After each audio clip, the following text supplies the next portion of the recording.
हरिओम नमस्कार मित्रों, प्रणाम। जय श्री राम। आपका पुनः स्वागत करता हूँ श्री शिव शक्ति आध्यात्मिक चैनल पर। मित्रों, वीडियो प्रारंभ करने से पहले आपसे पुनः निवेदन, चैनल को सब्सक्राइब अवश्य करें, शेयर करें, लाइक करें। मित्रों, जो आज का विषय है वो बहुत अच्छा विषय है कि अपने करियर का चयन कैसे करें, कि भविष्य में हमने पढ़ाई लिखाई के बाद किस क्षेत्र में हमें जाना चाहिए, किस क्षेत्र में हमारी रुचि हो, किस क्षेत्र में हमें लाभ की प्राप्ति हो। उस विषय के लिए आज मेरी यह सुंदर वीडियो होगी। तो सबसे पहले हम अपनी जन्म कुंडली में देखेंगे पंचम भाव।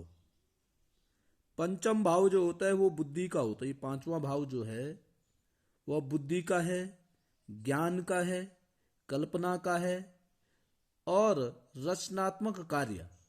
साथ साथ में यादाश्त आपकी कैसे होगी ये भी पंचम भाव से ही निर्धारित किया जाता है।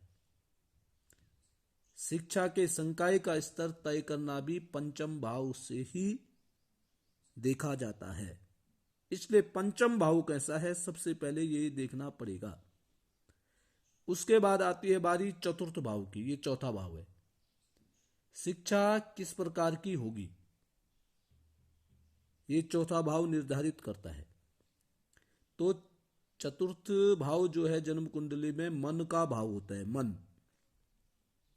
यह इस बात का निर्धारण करता है कि आपकी मानसिक योग्यता किस प्रकार की शिक्षा में होगी। ठीक है।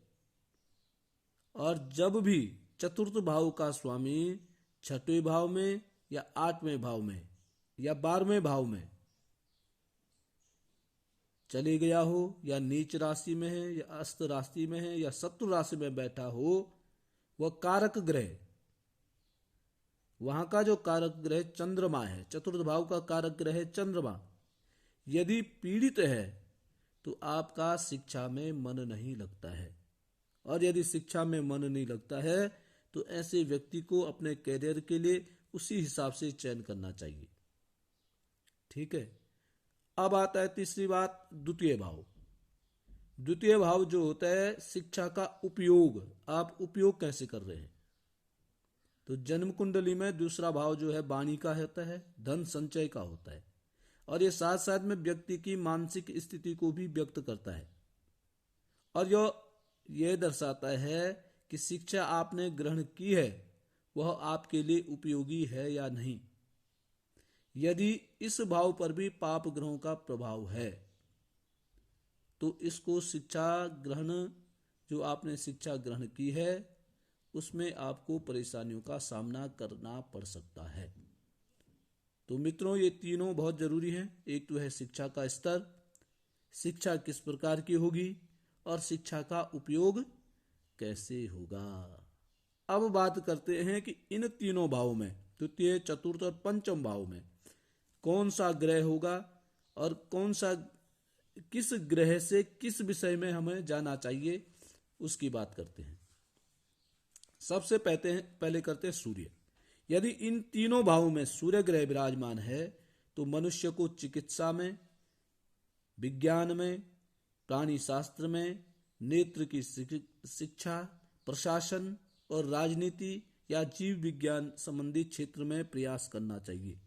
यदि चंद्रमा है तो उसको वनस्पति विज्ञान हो गया, जंतु विज्ञान जूलॉजी हो गया, होटल प्रबंधक हो गया, पत्रकारिता होगी या डेयरी इत्यादि से दूर संबंधित विषयों में उसको अपने कैरियर के बारे में सोचना चाहिए। यदि मंगल है तो इसके लिए भूमि से संबंधित फौजदारी, कानून, इतिहास, पुलिस संबंधी प्रशिक्षण, ड्राइविंग, वायुयान की शिक्षा, दंत शिक्षा इत्यादि में उसको प्रयास करना चाहिए।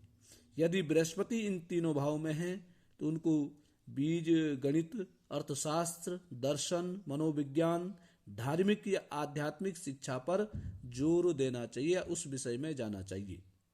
यदि यहाँ पर बुद्ध आ जाता है तो बुद्ध गणित हो गया, ज्योतिष हो गया, व्याकरण हो गया, शासन की विभागीय परीक्षाएं, मानस शास्त्र हो गया, पुस्तकालय, विज्ञान, लेखा, वाणिज्य, गणित इत्यादि की शिक्षा में उसको अपने कैरियर को आगे बढ़ाना चाहिए।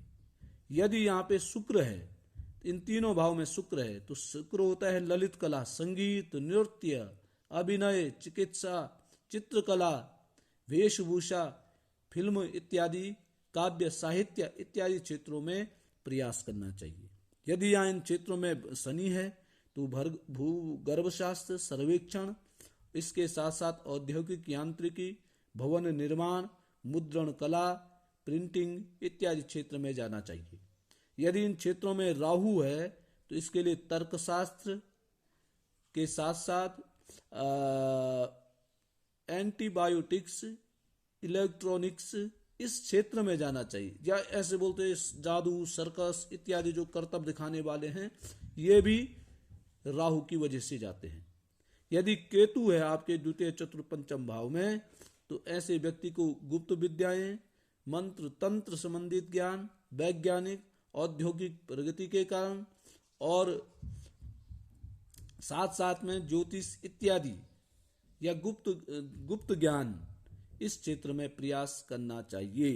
तो मित्रों, ये कैरियर संबंधी मैंने आपको सूक्ष्म जानकारी दी है, निश्चित ही आपको पसंद आएंगी। फिर आपसे निवेदन है कि वीडियो को अधिक से अधिक देखें, पूरा देखें, कई बार देखें, तब जाकर के समझ में आपके आएगा। आज के लिए बस इतना ही। कल पुनः नए किसी विषय के साथ प्रस्तुत होऊंगा। तब तक के लिए प्रणाम।